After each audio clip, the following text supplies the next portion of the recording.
This tutorial is going to give you a quick run through of how to deploy ads via Meta Ads Manager. Before I start, I want to point out that there are two ways to deploy ads. One is via your Facebook business page with a boosted post.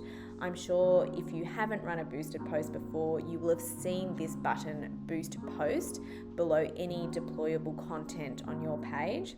When you click the Boost Post, there are ad types there that are fairly straightforward to run, and these will help get your business and your content out on social media. The preferred way to deploy ads though is via Ads Manager. If you run your page through Meta Business Suite, the address to get there will be business.facebook.com/ads manager. If you don't, it will be facebook.com/ads manager. Once you open your ads manager, just make sure the ad account that you are working with is the correct one up in the corner. And then to begin, just click the green button that says create. The first thing that you need to do is to decide what your objective of running your ad is. Do you want to just get your business name out there so people are familiar with your services, or are you pushing sign-ups to an event, a program, or an offer? In this instance, I'm going to be running an ad for a special offer at my facility, so I'm going to go ahead and click traffic. Other objectives that may be relevant to you are awareness, engagement, or leads.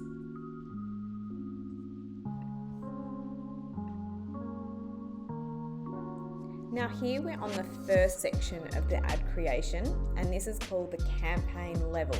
Here you'll just need to start by entering the name of your campaign.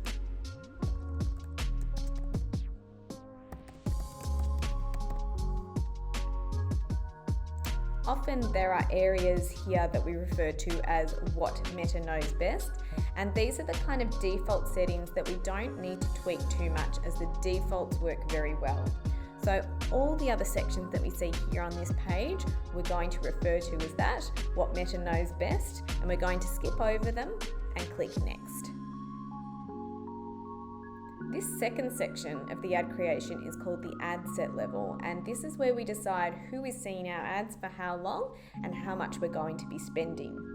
I want the users to go to my website, to my offer. So for my conversion location, I'm going to select website. If you're wanting to push them to Messenger or WhatsApp to engage in a conversation with you, you could click one of those. If you're pushing them to phone calls, you could select calls. The next section that we're going to look at is the budget and the schedule. Here you need to enter the budget that you want to spend. We recommend a value range between about $15 and $30 as a starting point. If you're going to be more vigorous in your campaign, such as offering a limited time offer, you may want to go higher in your spending compared to if you're just doing some general marketing for your business. Then you need to select your date range that you're going to run your ads. We suggest a run time of a minimum of 1 week. This is because it takes some time for Meta to learn who best to send your ads to. During the learning phase of your ads, Meta will collate the data about who's liking this content, and then it will build an avatar for your business and start to push your ads to people who are similar to those that have responded to your ads so far. The more time you give Meta to build this avatar, the better results you will get, and you'll start to see a lower cost per result.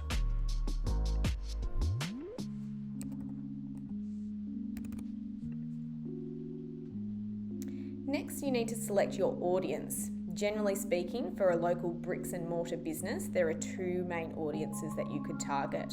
So one is your warm audience of people who already follow you, who are members or ex-members in your gym, and the other is the cold audience, which is pretty much everyone else in your community within a certain radius. Here I'm going to send this to my cold audience, so I will click edit. Then I will enter my business location. Then I will set my radius according to the distance in which majority of my members would travel to attend my facility. And I'll click save this audience.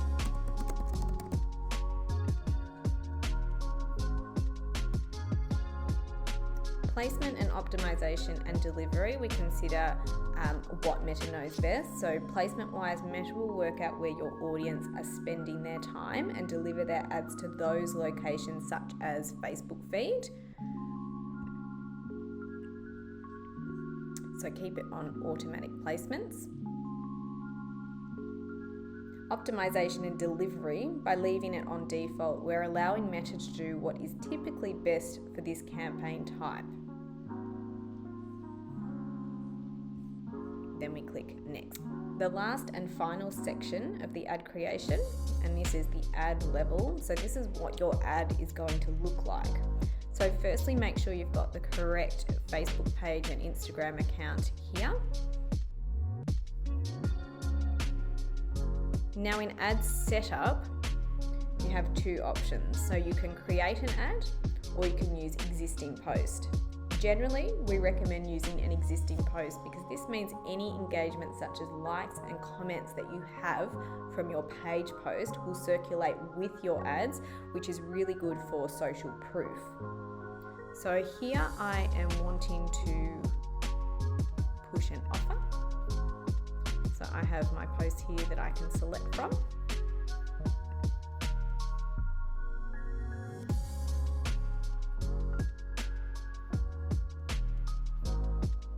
And then you can see your ad preview over here to your right. So this is a static post, so this is a non-moving post.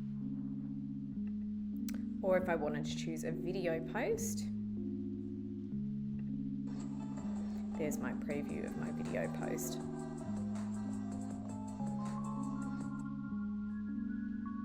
If you have a pixel on your website, you can use this section here, which is the traffic and website events, and set it up there. Otherwise, you're all done. So you can click publish, and this will be sent off for approval. Approval happens in two steps. Firstly, by bots who will scan for the ad for anything that doesn't comply with any of the Facebook or Meta ad policies.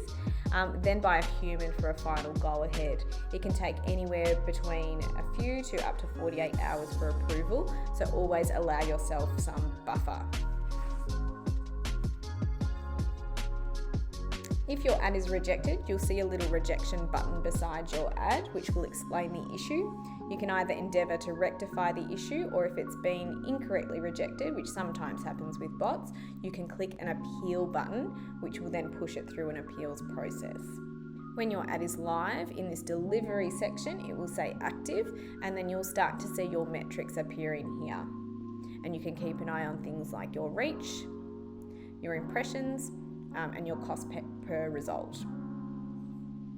And that completes our tutorial.